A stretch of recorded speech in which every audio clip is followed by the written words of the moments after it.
Hi guys, share ko lang yung bagong pasyalan dito sa Bridgetown, Pasig. So, yan, ang daming mga kainan dyan. Chicken, bacon, french fries, mga na-try namin. Eto pa, nabudol na ba kayo ng snow mallows na yan?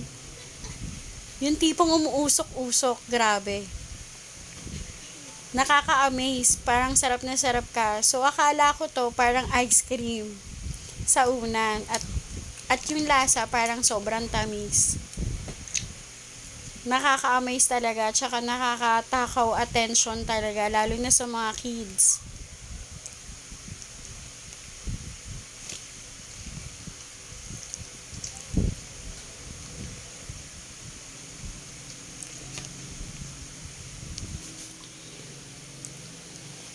Yan, sobrang talagang niluto pa ni kuya. Akala ko naman talaga sobrang init. When we try, malamig-lamig pala siya, pero parang styro siya.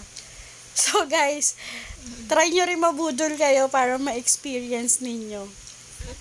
Ayan. So, for only 150 pesos, mabubudol ka rin pagpunta mo sa Bridgetown, Pasig. So, marami mga food dyan. Ayan, we'll try naman. Talagang uusok, pati ilong mo.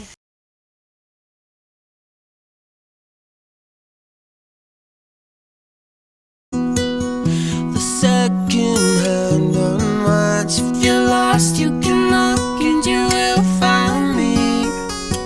Time after time.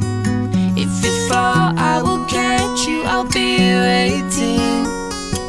Time after time. If you're lost, you can look and you will find me. Time after time. If you fall, I will catch you. I'll be